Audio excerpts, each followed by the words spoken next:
Greetings, everybody, and welcome back to the FCS Prep Podcast, where I'm your host, Dr. Keith Fairclough. And guys, I have to apologize. I got to apologize to you all because I made a mistake. Was not truthful in my previous podcast, talking about confidence and how to build it and things of that nature. There were supposed to be 10 skills and strategies you guys were supposed to get in that podcast. And after I was watching it, I started doing the math. I was like, wait a second.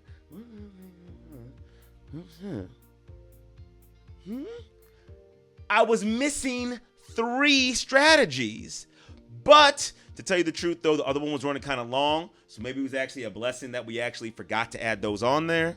So today, guys, I'm coming back with the last 3 strategies. This is going to tie all of that together. So I need you guys to watch not just the previous one, but I also need you to watch this one as well. But before we go any further, you got to remember, like, subscribe, comment, share. Get this information into the hands of people who need it. Share it far and wide. So, without further ado, I don't want to keep you on the edge of your seat for so long.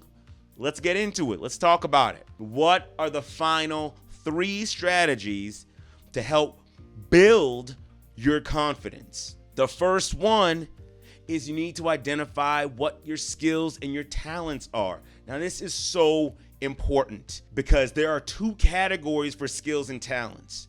There are concrete physical skills, and there are abstract mental skills.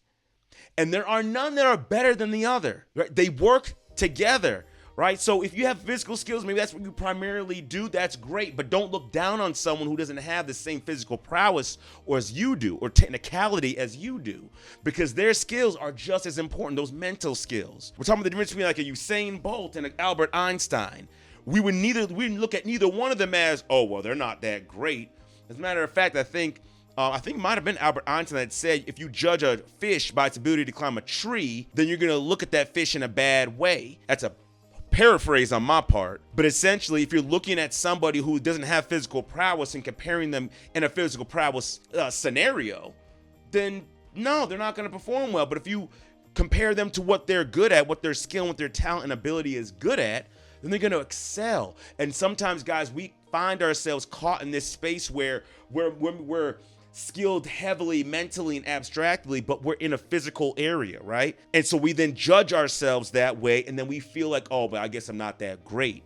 As opposed to say, maybe I just need to be put in the right place. Almost like a puzzle piece, right? Every single puzzle piece is unique and important, but if you put it in the wrong place, it's not going to fit and the picture's not going to look good. You got to put yourself in the right place where your skills, gifts, talents, and abilities can be utilized maximally. By being able to be in that space is going to build your confidence, because you're going to be like, the things that you're saying you're going to do, it's going to be so much easier for them to do them because you already have the natural skills to do that thing. So it's important to identify your skills, identify your talents, identify your gifts, as many as you can. I put down on paper and don't downplay them. Well, everybody could do this, everybody could do that. You know, we're not talking about, oh, I can breathe and I can look and I'm not talking about that. And I'm gonna actually get like a list. I'm gonna put it down in the description.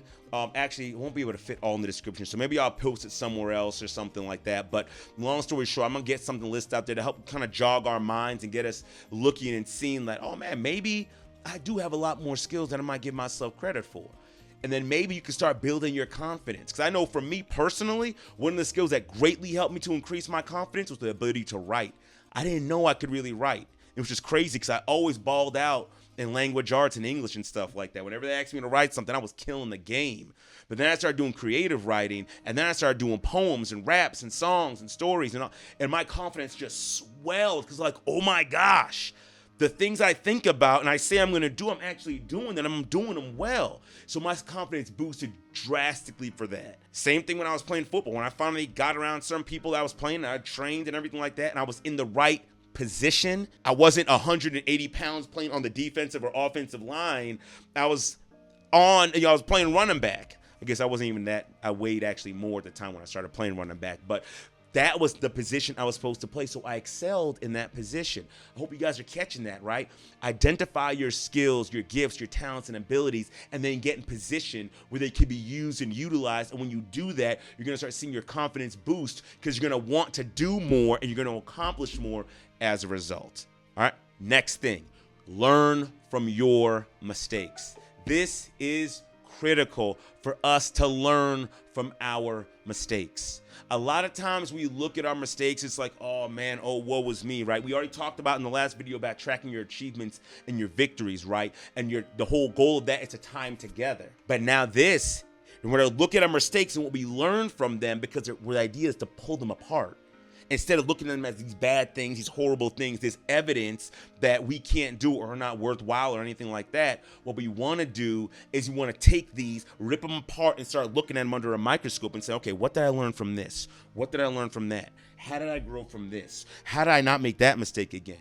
We want to take our mistakes, pull them apart, stop letting them be connected, and start looking at them in a more positive light. This is what I've learned from this. This is how I've grown from this. I've used this strategy in my marriage, and it has made all the difference in the world. Because the things that my wife was saying, oh, you're doing this and it's hurting me. Guess what I did? I took and looked at it and I said, okay, what am I doing? Why did I do that? Why did I say that? Why did I act that way? Why did I behave that way? I learned from that mistake and never did it again. And so it's so important. That's just my marriage. I'm not even talking about all the other areas of my life where I've used this strategy.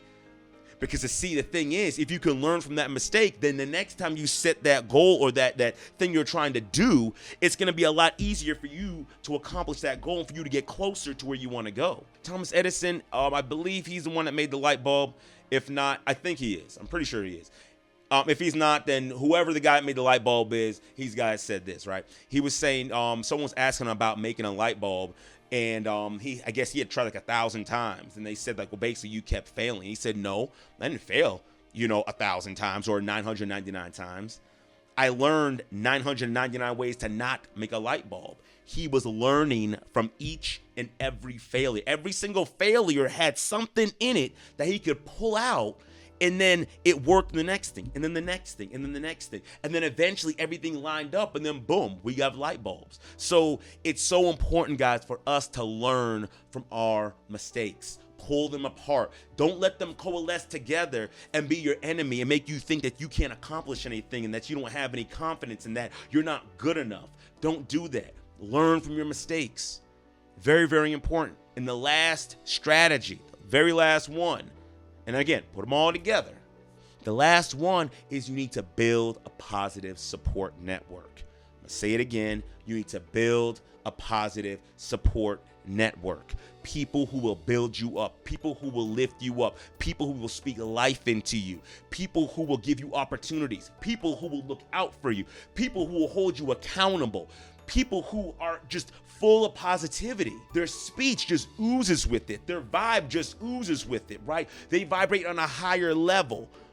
You gotta get around people like this in every area of your life. You gotta get around professionals like this. You gotta get around friends like this. You gotta get around teammates like this. You gotta get around coworkers like this. These are the people you need to be around. Do not surround yourself with people, and I don't care how long you've known them. I don't care what kind of relationship you had. If they're not good for you, if all they do is pull you down, if all they do is talk negative, if all they do is stay in the same place year after year after year, if all they do is placate you and don't hold you accountable to a higher standard, if that's all they do, you need to separate yourself from them, because being around people like that is going to lower your confidence. You're not going to be able to get out and do the things you need to do, the things that you're born to do, the things that you're gifted with the ability and the skills to do. You gotta get away from these people. Identify the groups you're in. Look at the groups you're in. Look at the people who are doing the right thing. Look at the people outside that are not doing the right thing. Make sure you are being very mindful about who you spend time with.